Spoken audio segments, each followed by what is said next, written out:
Welcome back to the Bet Rivers Cricket Show. It's Howzat with me, Ed Hawkins, pro cricket picker, joined as ever by John Wright, former odds compiler and pro picker. John, we're almost at the denouement of the World Cup. How are you feeling? Yeah, we got two great semi-finals, last four now. So, I mean, there's been parts of this World Cup that have been pretty tedious, but there's been some great games. And, hopefully these two semi-finals will live up to expectations and make, hopefully, the best two teams that get to the final deserve it, Ed. Yeah, India versus New Zealand is your first semi. That's on Wednesday. Second semi-final is on Thursday. That's Australia versus South Africa. All the best picks coming for those two games coming up. And don't miss those picks, by the way, because we can't stop picking winners on this show. John and I wins at plus 100, minus 190, plus 300, and a dead heat on top bowler market at plus 300. Last time out on the Bet Rivers Cricket Show. How's that? So keep it here. We're giving you some sound advice. I think that's fair enough to say that as we've made our way through this tournament. John, I'm going to start off with the Bet Rivers futures market before we get into those games and best picks. It's India, as you would expect, favourites to win the tournament at home. They've won every single game in the group. They're minus 110. Australia 325. South Africa 375. New Zealand 650, of course, because India play them on Wednesday. Any thoughts on that outright market? And we'll get into detail about whether we can get India beat or not. But I mean, India have won 9 in a row. As an odds compiler, John, do you ever did you ever factor in that bad day at the office coming up? Because they will have one. Just will it be in this tournament? Yeah, all the cynics online are talking about, New Zealand being India's bogey team, and they're looking back at the Old Trafford match in the 2019 World Cup where New Zealand obviously beat India. So, yeah, I mean, if you look at the form of this World Cup and the fact that although New Zealand probably gave India their hardest game of those 9 matches, I mean, you would expect India to win, but I think a lot of the cynics are thinking that this Indian form is too good to be true. If you look at all their batters look in form, their bowling, and we've stressed on this show numerous occasions their bowling is definitely on paper and on the pitch has performed far better than any other team in it. So there's no real weak link in this Indian side. So, and they've had a couple of matches where they've come from the Pakistan match they struggled with. There was parts of times when England had them under pressure, and New Zealand as well. So they've won matches where and Australia. I mean, they were 3 wickets down for 2 runs when they were chasing Australia's score. So I think everything leads to India winning this trophy, but I think a lot of the cynics are saying that there's a bad match to come. And I mean, I don't look into that. I just look at the pure form, and I think minus money India, even at 110, I think it's the right price. I can't. They should be odds-on favourites to win this tournament, even at this stage. Yeah. Alrighty then, let's have a go finding that winners for you. India versus New Zealand Wednesday. Mumbai is the venue. Bet Rivers money line for that game minus 286 India. New Zealand plus 220. You mentioned there, John, at the top of the show that New Zealand bogey team theory and the 2019 World Cup, and we would be keen to point out the conditions are completely different, and that game is irrelevant, because it's 4 years ago and it's been played in England. Yeah, New Zealand have lost 4 of the last 4 against India in India, and those are all this year.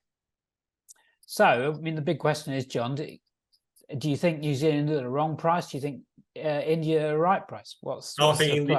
I think India are the right price. If you look back at that 2019 game, the key player in that match was Matt Henry. And obviously Matt Henry's not available for New Zealand. And I think that's the key for me, is that you look at that power play bowling attack from New Zealand. I mean, we've mentioned it on this show again about Trent Boult, 13 wickets in 9 games and not a lot of power play wickets. So, and then you're looking at Southey. Is Southey the same bowler he was previously? Probably not. Lockie Ferguson. You look at that bowling attack without Matt Henry, it relies heavily on the likes of Santner and Boult. Glenn Phillips is going to turn his arm over. But I do think if you look at the two attacks on paper, India's is far superior. And I do believe that's probably an area where New Zealand are going to miss Matt Henry massively. Okay. Bolt will be leading the charge then for New Zealand with the ball, we expect. He's returning at about sort of 57% on top bowler for New Zealand. As you mentioned, John, Matt Henry is missing, of course. Hasn't been with the team for some time now, has gone home injured. So they're not at full strength, that bowling attack.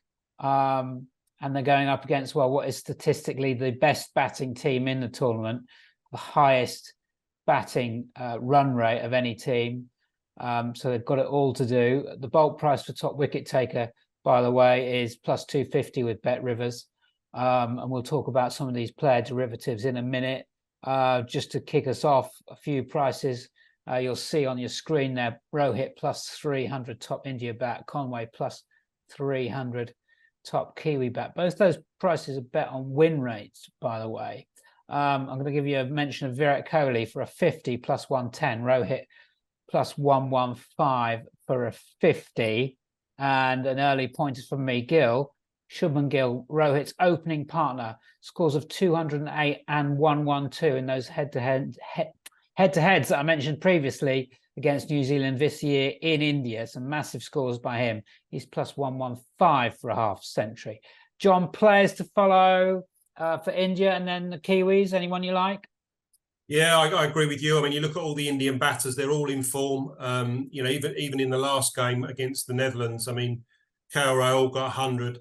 They're all in form. They all got runs, and it's very, very hard to see a weak link in that Indian batting attack. So, the bowling is strong as well. I mean, I suppose for New Zealand, we'd have to mention Daryl Mitchell, because Daryl Mitchell got 130 against India.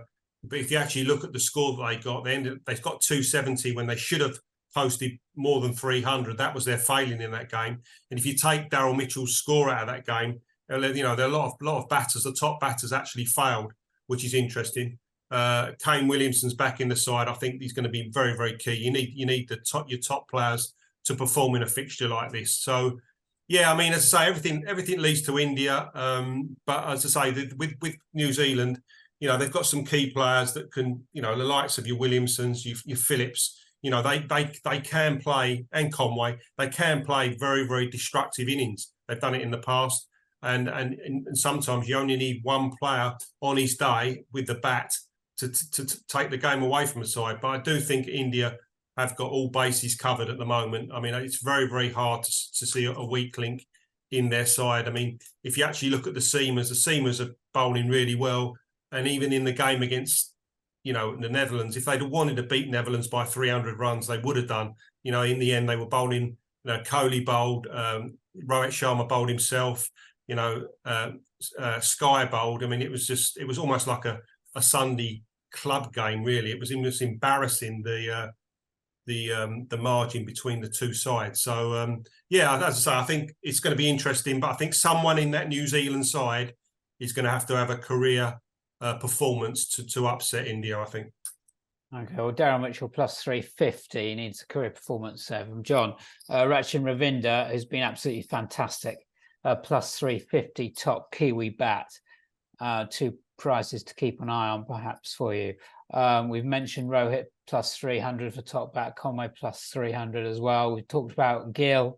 Let's talk about Shami. Mohammed Shami has come into this team. And John, that kind of picks up on those part-time bowlers they use, because we do forget that India's balance has been completely upset by a loss of Hardik Pandya. They're not actually at full strength, but you'd never know it. So they only have 5 bowlers, so they are trying to find a 6th bowler perhaps against the Dutch in case they get into trouble. But Shami 5 and 3 wicket hauls against New Zealand on those head-to-heads, so I'll mention him at plus 275 top bowler. Anything else from you sticking out, John? No. As I say, I'll be looking to lean towards your key players in this game, and that's why I like Kane Williamson plus all the threes. I think he's probably a little bit of value for New Zealand. I think he's going to have to stand up and get a score in this game. And you mentioned Kohli. I mean Kohli's form. I mean, he's the top run scorer in the tournament. He's got 594 runs. He's got, what, 550s and 200s. I mean, he's been in immense form. I mean, probably 2+275. And in this Indian batting lineup, he's probably a little bit short. But if you actually look, the fact that he's going to come in at 3, you know, he's probably going to get first dibs. So if the likes of Gill or Rowett fail, then you'd expect Kohli to play that anchor role, have the more sort of expansive hitters play around him, and he could bat 35, 40 overs, because he tends to sort of like keep his end going. So yeah, I mean, probably +275 does seem a bit short, but if you actually look at the stats in the tournament, you know, he's phenomenal. His performance so far. Yeah, Kohli +110 for a 50, Rohit +115 for a 50, and I've mentioned my tip there, Gill +115 for a half century going on player form against opposition. A bit of housekeeping now. Give us a follow at Because We Win, so you can win across all sports, not just cricket. Some great content going up there in soccer and tennis. That's on the platform which is known as X these days. John Wright is also there at John Wright 15, and myself at Cricket Betting. Do give us some love on the podcast provider of your choice, because we want to keep coming back to you with picks on cricket throughout the calendar. And, you know, the Big Bash comes up in December 7th. John's already beginning to prep for that one, following hot on the heels of a World Cup. Australia versus South Africa is the second semi-final.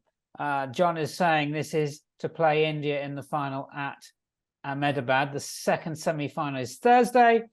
It's from Eden Gardens in Kolkata, which is lit up beautifully for Diwali at the moment. I don't know if you've seen those pics on the socials. Australia, South Africa. Australia -138. South Africa 108. South Africa won the head-to-head at the start of this tournament. We're going great guns. May I suggest, though, John, that Australia have really come to the party. They've got stronger and stronger. They've really found their balance, beginning to motor. Travis Head's back. They know their best 11. And South Africa have stumbled. What's the shout? Yeah, I think you're right. I mean, the impetus is with Australia. If you actually look at Adam Zampa, I mean, Adam Zampa's top wicket taker in this tournament.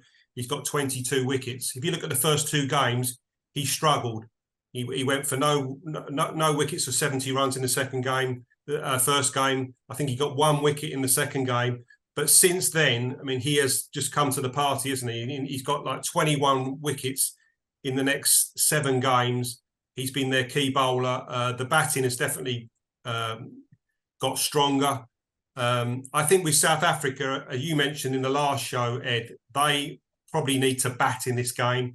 And if you look at the statistics for Calcutta in the 4 games played, you know, the side batting first has the advantage massively. So I would have thought it probably will turn as well. So I think you'll be looking, South Africa, well, both sides will be looking to bat, I think, in this particular game. I mean, Australia did chase here famously against Afghanistan, and that unbelievable knock by Glenn Maxwell got them over the line. But if you actually look at the other games, I think with the exception of the Bangladesh, when Pakistan chased down Bangladesh, I think it definitely suits the side batting first. So I think, and if you actually look at South Africa's stats, the 2 games where they've got heavily beaten have been games where they've chased. I mean, they chased against India and they got beat, and then they lost the game against the Netherlands, didn't they? Where you know, so I would suggest that South Africa in this, it's a big toss to win, basically. And if I'd only be looking to back South Africa for this game if they actually won the toss and batted. I don't know what you think, Ed. Yeah, I agree. South Africa bowled out for 83 on this ground against India. Yep. So there'll be demons there. There's demons all over the place for South Africa in this game. It's Australia in a knockout in a World Cup game. And we know the history between the sides. I'd just be very, very surprised if Australia don't come incredibly hard at South Africa here and really stick it up them. And I do fear for South Africa if they do lose that toss and Australia are batting first. I think Australia could well get all over them here.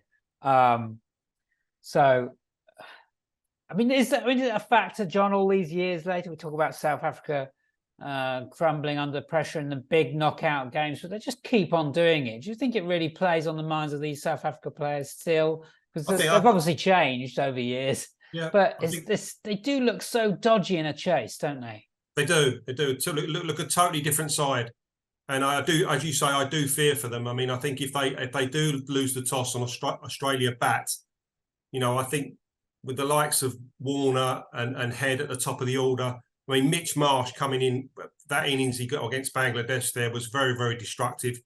Mitch Marsh has got a very good record against South Africa as well previously. So I do worry about that. I think if Australia score something in the region of 350, I think, it's a different scenario, isn't it? Chasing as to setting and, South Africa's success in this tournament where they've been very dominant has been, putting a big score on the board and then bowling against it, which, the chasing has been totally different. So, yeah, I do worry about that. And I think, I would definitely, I think Australia's price will definitely shorten. Well, both sides will shorten if they win the toss and bat, I would have thought. Okay, you mentioned Adam Zampa earlier there, John. I've just got a quick out of the traps pick for him. He's plus 260 for top bowler, and he's returning more than 60% of the time last 2 years. So, he's a fantastic bet on that. But if you just want to have a little bit of a cute play, it's over 39.5 on the player performance market, which is 1 point per run, 10 for a catch, and 20 per wicket. Now, compare that to the -134 over 1.5 wickets. May I suggest that the -139 on the player performance is it's good value because you got your catches on side and your runs. I don't think he'll probably bat, but it just seems to be the more sensible play. It's essentially the same bet, isn't it? He is, and I've definitely seen him take an absolute screamer in the deep in one of the games. I'm pretty sure he's definitely fielding has definitely improved. I suppose that's off the back of the fact that he's been bowling so well. His fielding's been pretty good. So yeah, I wouldn't put you off that. And I was amazed actually. I was amazed at the Bet Rivers prices there. Didn't have him clear favourite for top. I mean, he was joint favourite with Mitchell Starc in the betting. It's a shame there's not a match between the two, Mitch Starc against Zampa, who will get the most wickets, because I'd definitely be all over Zampa to take more wickets than Mitch Starc. So I'm amazed he wasn't clear favourite for that particular market. Yeah, it's a good price on Zampa. I suppose those reputations of those Australia bowlers come before them, really, don't they? But we'll probably have a look at top wicket taker and top run scorer markets. We'll come back to that and get that futures market up for you again. Top run scorers in this game, John. De Kock plus 300 for the South Africans. Van der Dussen in Great Nick, all the threes.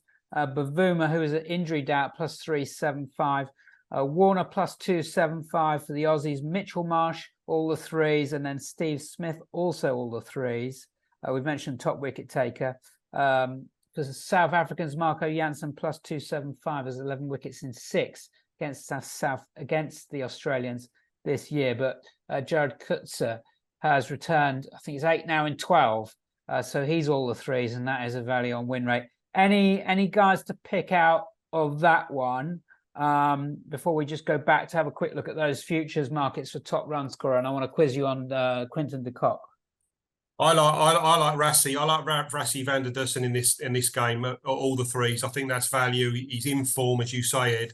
And if you actually look, I mean, he's been dominant in ODI cricket since he basically started playing. I mean, he came into ODI cricket quite late, but in the last 4 years, I think he's got an average of about 57. He's got 600s. And again, I go back to what I said for the previous semi-final. I think your big players come to the party for the games like this, and South Africa are going to need a player here to bat 35, 40 overs. And I do believe that Rassie could be the man here. I mean, he's got explosive players all around him.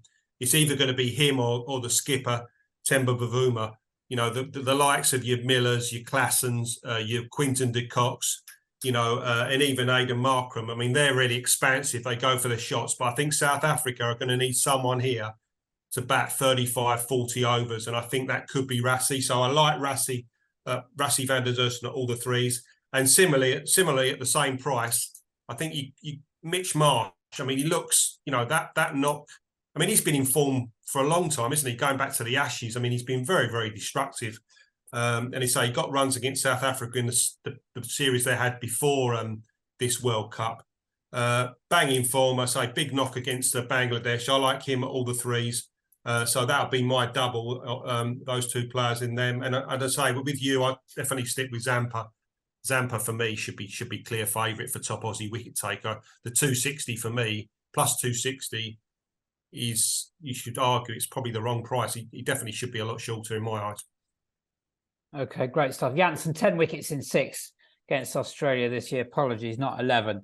John, if we can get that screen back to the futures market and the top run scorer market, because I've got another Bet Rivers tournament futures pick going all the way back to the start of this tournament. John Wright absolutely called Quinton de Kock. He's banging the race, John. He's plus 230 with Bet Rivers to get the job done. He's on 591. Virat Kohli 594. David Warner plus 1500 there at the fifth position on 499. He needs to play 2 games basically to get in the reckoning. Are you confident that de Kock manages to get into first place, or what's your view? But there's no, unlike football tournaments, there's no 3rd and 4th place playoff, which I possibly could have done with here, because, as you said, Ed, that Quinton's probably going to have to, they're going to have to win this semi-final, really, for him to trouble Kohli. I mean, you'd like to think that Kohli's going to have 2 more bats, because I can't see India not qualifying for the final. I mean, so if Quinton gets a decent knock in this semi-final and South Africa do qualify, then he's got a chance. But I think Kohli is worthy favourite purely for the fact that he's probably guaranteed to get 2 bats, while the other 2 guys, Davey Warner and Quinton de Kock, they're vying. Or one of them's going to bat twice, obviously, but they're not both guaranteed to. Okay, there you go. Well, that's your Bet Rivers cricket show. How's that done for the World Cup semi-finals? We think it's looking like India, of course, the home team, to contest that final against Australia if they get that opportunity to bat first. We will be back to preview that World Cup final with all the best picks, so don't miss that one. Good luck with the wagers that we've recommended on this episode, and we'll see you next time on the Bet Rivers Cricket Show.